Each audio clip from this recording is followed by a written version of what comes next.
ফিলিস্তিন এক অজানা অধ্যায়। আসসালামু আলাইকুম।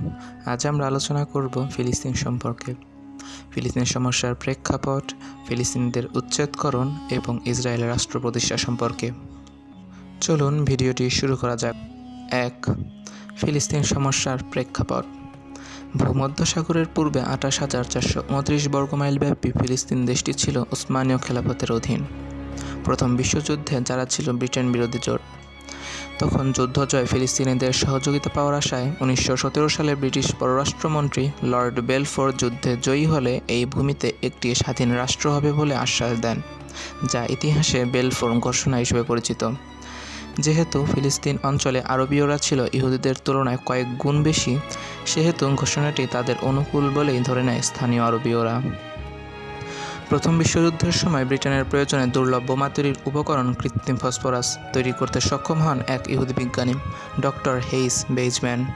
ফলে আনন্দিত ব্রিটিশ প্রধানমন্ত্রী জানতে চাইলেন কী ধরনের পুরস্কার তিনি চান।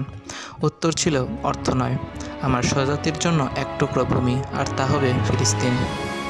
ফলে ফিলিস্তিন ভূখণ্ডটি ইহুদের হাতে তুলে দেওয়ার জন্য মানসিকভাবে প্রস্তুতি নেয় ব্রিটেন। প্রথম বিশ্বযুদ্ধ জয়ের পর ব্রিটেন স্বাধীনতা দেওয়ার অঙ্গীকারে ১৯১৮ সাল থেকে প্রায় ৩০ বছর দেশটিকে নিজেদের অধীনে রাখে।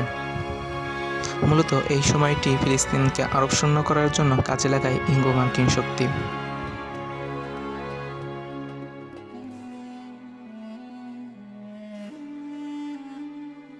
২. ফিলিস্তিনিদের উচ্ছেদকরণ। ১৯২০ সালে জাতিপুঞ্জ ঘোষণার মাধ্যমে ব্রিটিশরা ম্যান্ডেটরি প্যালেস্টাইন প্রতিষ্ঠা করে।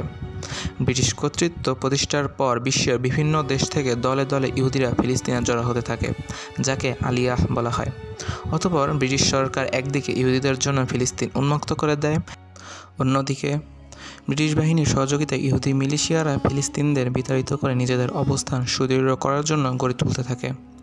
তার মধ্যে তিনটি প্রধান সংগঠন ছিল হাগানাহ, ইরগুন ও স্টার্ন গ্যাং, যারা হত্যা, সন্ত্রাস আর ধ্বংসযজ্ঞ সৃষ্টির মাধ্যমে ফিলিস্তিনদের বাধ্য করে ফিলিস্তিন ছেড়ে চলে যেতে। সংগঠনগুলোর গণহত্যার কথা যখন আন্তর্জাতিকভাবে প্রচারিত হচ্ছিল, তখন পরিস্থিতিকে নিজেদের অনুকূলে আনার জন্য গুপ্ত সংগঠন হাগানাহ বেছে নেয় আত্মহনন পন্থা। ১৯৪০ সালে SS প্যাট্রিয়া নামক একটি জাহাজকে হাইফা বন্দরে তারা উড়িয়ে দেয়, ২৭৬ জন ইহুদিকে হত্যা করে। ১৯৪২ সালে আরেকটি জাহাজকে উড়িয়ে দেয় ৭৬৯ জন ইহুদিকে হত্যা করে। উভয় জাহাজে করে ইহুদিরা ফিলিস্তিনে আসছিল, আর ব্রিটিশ সামরিক কৌশলগত কারণে জাহাজ দুটিকে ফিলিস্তিনের বন্দরে ভিড়তে দিচ্ছিল না। হাগানা এভাবে ইহুদিদের হত্যা করে বিশ্ব জনমতকে নিজেদের পক্ষে আনার চেষ্টা করে। পাশাপাশি ইহুদিদের বসতি স্থাপন ও আরবদের উচ্ছেদকরণ চলতে থাকে খুব দ্রুত। এর ফলে ২০ লাখ বসতির মধ্যে বহিরাগত ইহুদির সংখ্যা বেড়ে দাঁড়ায় ৫,২০,০০০। এই সময় ১৯৪৭ সালের ২৯ নভেম্বর ইহুদি রাষ্ট্র প্রতিষ্ঠার লক্ষ্যে ইঙ্গো-মার্কিন চাপে জাতিসংঘে ভোট গ্রহণ করা হয়। তাতে ৩৩টি রাষ্ট্র ফিলিস্তিনে ইহুদি রাষ্ট্র প্রতিষ্ঠার পক্ষে, ১৩টি বিপক্ষে এবং 10টি ভোট প্রদানে বিরত থাকে। প্রস্তাব অনুযায়ী মোট জনসংখ্যার ১/৪ হয়েও ইহুদিরা পেল ভূমির ৫৭%, আর ফিলিস্তিনিরা পেল ৪৩%। তবে প্রস্তাবিত ইহুদি রাষ্ট্রটির উত্তর পশ্চিমে সীমানা ছিল অনির্ধারিত, ফলে ভবিষ্যতে ইহুদিরা সীমানা বাড়াতে পারে। এভাবে ইহুদিদের কাঙ্ক্ষিত ইসরায়েল রাষ্ট্র প্রতিষ্ঠা নিশ্চিত হয়ে পড়ে। ৩. ইসরায়েল রাষ্ট্র প্রতিষ্ঠা।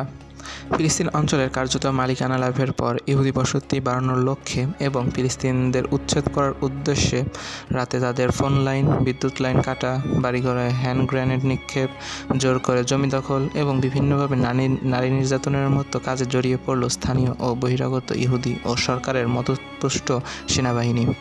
ফলে লাখ লাখ ফিলিস্তিনিরা আরব দেশ ত্যাগ করতে বাধ্য হয়। এরপরই ১৯৪৮ সালের ১২ই মে রাত ১২টা ১ মিনিটে ইসরায়েল রাষ্ট্র ঘোষণা করে ইহুদি জায়নাবাদীরা, যাদের প্রধান ছিলেন দাভিদ বিন গুরিয়ন, পরবর্তীতে ইসরায়েলের প্রধানমন্ত্রী। ১০ মিনিটের ভেতর যুক্তরাষ্ট্র ইসরায়েলকে স্বাধীন রাষ্ট্র হিসেবে স্বীকৃতি দেয় এবং অতঃপর সোভিয়েত ইউনিয়ন ও ব্রিটেন স্বীকৃতি দেয়।